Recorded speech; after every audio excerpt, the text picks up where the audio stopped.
Our story really begins more than 35 years ago when two kids from Tonawanda, Greg Eminger and Pete Steffan, played Little League Baseball together. That's Pete on the left, he was a catcher, and Greg played left field.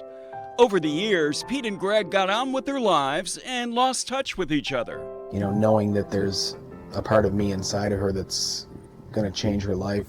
Then, just over a year ago, Pete was on Facebook and saw a story that we did involving his old Little League teammate, Greg Eminger.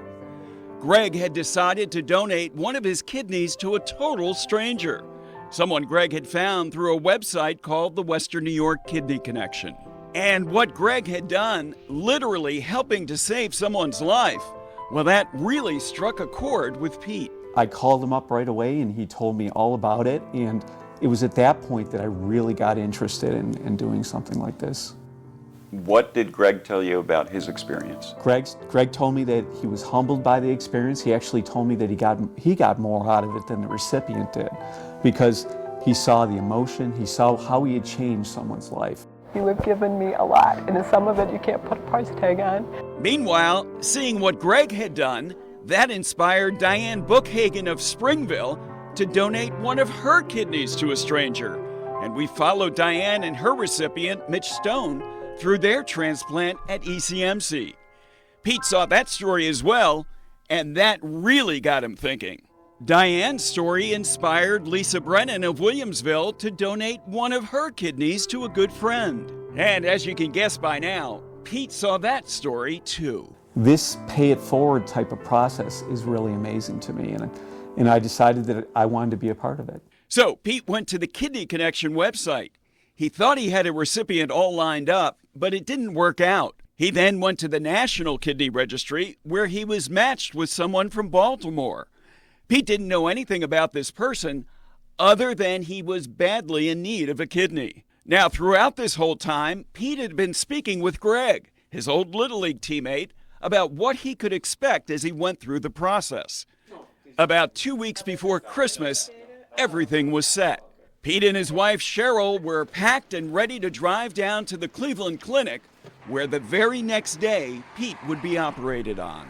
I think the true meaning of a gift is to not have any expectation on it. And at this time of year, Christmas, it's really a wonderful thing to do.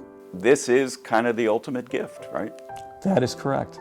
Now, unlike the other stories we had done where the donors got to meet their recipients because they were at the same hospital and had chosen them through the Kidney Connection, because Pete's donation was taking place through the National Kidney Registry, he was not likely to ever find out who was getting his kidney. I may never meet that recipient, but I know that I've done a good thing, and if one person watching this telecast decides to make a move and donate a kidney, then that's the pay it forward process that really touches people, and that's what this is all about.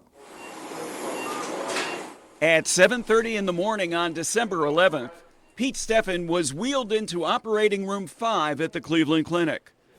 After about 4 hours of surgery, his left kidney was removed. There it is.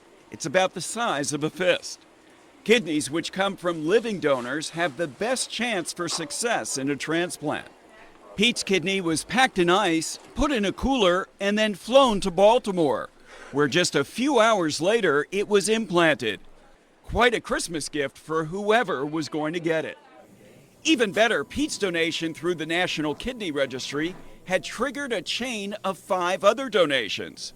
The next day, the day after surgery, Pete was doing great. He was on some pain medication, but resting comfortably. Everything's great so far. Couldn't ask for a better result. It really is so much bigger than me. I'm just grateful to be healthy enough to do it. And what of Pete's kidney? It was flown to the University of Maryland Medical Center, where it was implanted in a man who had already had one kidney transplant 4 years ago. But his body was rejecting that kidney, and so he was badly in need of another transplant. Now, here at Two on Your Side, as each one of our stories about living kidney donors has inspired someone else to come forward and donate, our goal all along has been to increase awareness about kidney donation. And so, with that in mind, we reached out to the hospital in Baltimore to see if the man who had received Pete's kidney would be interested in meeting him as we told Pete's story of generosity. The hospital checked with the man, and he said he did want to meet Pete. His name is Paul Plott. These are pictures of he and his wife about a month before the transplant. At the time, he had lost about 40 pounds. Paul was having trouble walking. His legs and feet were badly swollen because his one remaining kidney was shutting down. And take a look at this. Here is Paul just 1 month after the transplant, looking like the picture of health. We arranged for Paul and Pete to meet through a satellite hookup where Pete came to our studios and Paul went to our sister station in Baltimore. Although by this time Pete and Paul had already spoken on the phone, this would be the first time they'd actually be able to see each other. Paul, how you feeling? Pete, I'm doing great. I mean, you look great. You look like you went through everything Yeah, very same well. to you, Paul. You look very good. Yeah. The thing was amazing about this was, Paul, you were the first kidney to be received, but there was a chain of 6 people that received kidneys from this. Right, I And understand that to me is just, it makes it so much bigger than me, and I'm so humbled by the whole thing. It's just wonderful, you know? It was funny. I just said that a few minutes ago to one of the people here, that how humbling the whole experience is. And you started that. I mean, you got nothing out of this. Thank you. Thank you so much. Again, a debt I can never repay. There's no need for that kind of thinking even, okay? We're brothers from another mother. Just think of it that way now. Okay, Paul? Yeah. Good way to put it. And after the 2 new brothers had spoken, I had a few questions for them. I know you guys had spoken before today, but what was it like just to actually be able to see him? Yeah, you sit here looking at a person who, for no benefit of to him, decided to give a gift that has me alive today. It's very humbling. What was it like to be able to actually see Paul? Well, I've known it was the right thing to do all along, but now I see a face, and I'll never forget that, seeing him smile like that. I wasn't here to save someone's life. I was just here to follow what other people have done. Greg and Diane, I think those are the real heroes, and Lisa for what they've done. And hopefully someone will see this and react the same way. It's kind of wild when you look back to that Little League picture, isn't it? Yeah, it's maybe it was meant to be in 1975. I don't believe in accidents, I really don't. And Greg and I were right next to each other in that picture, and I'm just thankful, filled with gratitude I could do it. Scott Brown, Channel 2 News, Buffalo.